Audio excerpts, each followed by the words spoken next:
ஜெபம் டிவி நேயர்களே, prayer headlines மூலமாக ஒரு சில முக்கிய ஜெப குறிப்புக்காக ஜெபிக்க கேட்கிறோம். நீங்களும் எங்களோடு கூட இணைந்து ஒவ்வொரு ஜெப குறிப்புக்காக ஜெபியுங்கள்.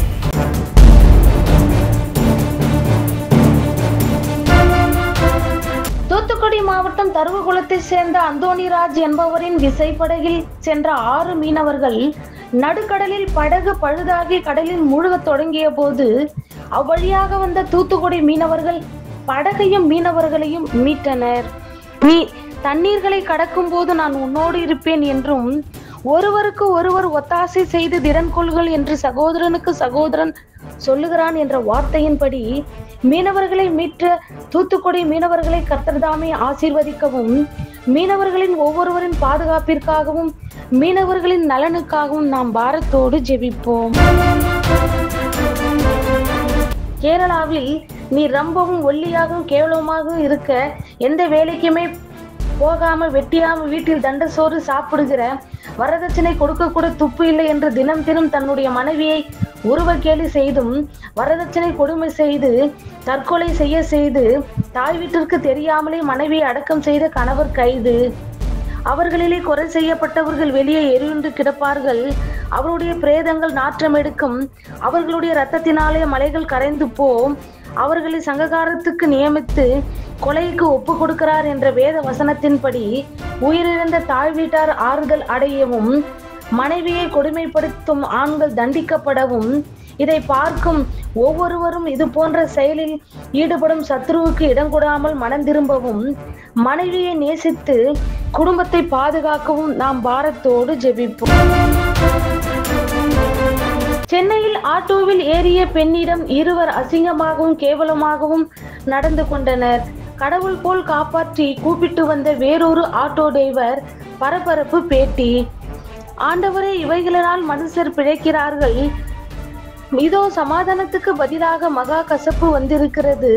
தேவரே, என் ஆத்துமாவை நேசித்து அழிவின் குழிக்கு விலக்கினீர் என்ற வார்த்தையின்படி அழிவிலிருந்து தப்பிய பெண்ணிற்காகவும் பெண்களின் பாதுகாப்பிற்காகவும் எந்த வாகனத்தில் ஏறினாலும் பெண்களுக்கு ஏற்படும் அவல நிலைகள் மாறவும், இது போன்ற செயலில் ஈடுபடும் ஆட்டோ டிரைவர்கள் மனம் திரும்பவும் நாம் பாரத்தோடு ஜெபிப்போம்.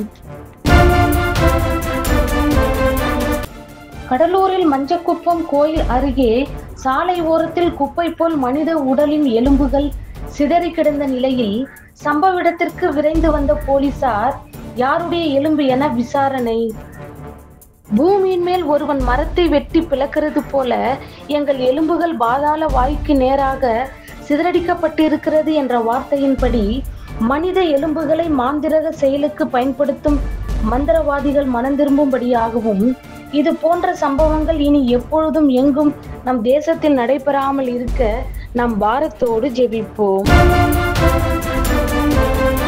கள்ளக்குறிச்சி மாவட்டம் உளுந்தூர்பேட்டை அருகே ஓட்டுநர் கண் அயர்ந்ததால் கட்டுப்பாட்டை இழந்த கார் சாலையோரம் இருந்த பள்ளத்தில் விழுந்து மரத்தில் மோதி நின்று விபத்துக்குள்ளானதில் ஒருவர் உயிரிழந்த நிலையில் 2 படுகாயங்களுடன் மருத்துவமனையில் அனுமதி. பொல்லாப்பு செய்தால் ஒழிய அவர்களுக்கு நித்திரை வராது. அவர்கள் யாரையாகவும் விழ பண்ணாதிருந்தால் அவர்கள் தூக்கம் கலைந்து போம் என்ற வார்த்தையின்படி கண் அயராதபடி ஓட்டுநர்கள் ஒவ்வொருவரும் கவனமாக வாகனத்தை நிறுத்திவிட்டு தூங்கிய பின்பு அவசரப்படாமல் பொறுமையாக வாகனத்தை இயங்கவும், மருத்துவமனையில் அனுமதிக்கப்பட்டிருப்பவர்கள் பூரண சுகமடைந்து வீடு திரும்பவும், விபத்துகளை ஏற்படுத்தும் ஆவியை கடிந்து நாம் பாரத்தோடு ஜெபிப்போம். வெளிநாட்டு சுற்றுலா பயணிகளை தாக்கிய காட்டு யானைகள். வெளிமான் வேட்டைக்காரன் கைக்கும் குருவி வேடன் கைக்கும் தப்புவது போல நீ உன்னை தப்புவித்துக்கொள் என்ற வார்த்தையின்படி யானைகள் உலாவரும் பகுதிகளில் சுற்றுலா பயணிகள் போகாமல் தீர விசாரித்த பின்பு சுற்றுலாவை மேற்கொள்ளவும், யானை தாக்கிய வெளிநாட்டு சுற்றுலா பயணிகளின் நலனுக்காகவும் அவர்களுடைய பாதுகாப்பிற்காகவும் நாம் பாரத்தோடு ஜெபிப்போம். மருத்துவர்கள் அறுவை சிகிச்சைக்கு மட்டுமே மயக்க ஊசி போட வேண்டும் என அறிந்திருந்தும் கர்நாடகாவில் காது குத்தும் வழி தெரியாமல் இருக்க மயக்க ஊசி செலுத்தியதால் 6 மாத குழந்தை உயிரிழந்த சம்பவம் அதிர்வலைகளை ஏற்படுத்தி உள்ளது. புத்திமதியை உறுதியாய் பற்றிக்கொள், அதை விட்டுவிடாதே, அதை காத்துக்கொள், அதுவே உனக்கு ஜீவன். என் புத்திக்கு உன் செவியை சாய் என்ற வார்த்தையின்படி மருத்துவ ஆலோசனைகள் இல்லாமல் எதுவும் குழந்தைகளுக்கு செய்யாமல் ஞானமாக பெற்றோர்கள் உணர்ந்து நடந்து கொள்ளவும், காது குத்துவதற்கு மயக்க ஊசி அவசியமில்லை என்பது உணர்ந்து குழந்தைகளுடைய ஜீவனை பாதுகாத்து கொள்ளவும் நாம் பாரத்தோடு ஜெபிப்போம்.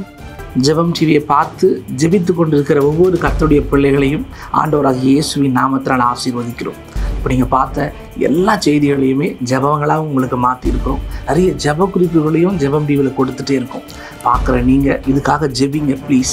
அதே போல் ஜெபிக்கிற நண்பர்கள், ஜெபிக்கிற உறவுகள், ஜெபிக்கிற மனிதர்கள் உங்களுக்கு யாருக்காவது தெரியும்னா இந்த வீடியோவை நீங்கள் யூடியூப்பில் பார்த்தீங்கன்னா அவங்களுக்கு ஷேர் பண்ணுங்கள். அவங்களுக்கு இந்த லிங்க் அனுப்பி அவங்களையும் ஜெபிக்க வைங்க. ஒருவேளை டிவியில் தான் பார்த்துட்ருக்கீங்க அப்படின்னா நீங்கள் தொடர்ந்து ஒவ்வொரு தடவை ஒளிபரப்பாகும் போதும் நீங்கள் பார்த்து ஜெபிங்க. நிச்சயமாக ஒரு மிகப்பெரிய ஜெபிக்கிற ஒரு கூட்டத்தை நம்ம உருவாக்குவோம். தேவன் பெரிய காரியத்தை ஜெபத்தின் மூலமாக நம் தேசத்தில் நிச்சயமாக செய்வார். ஏமே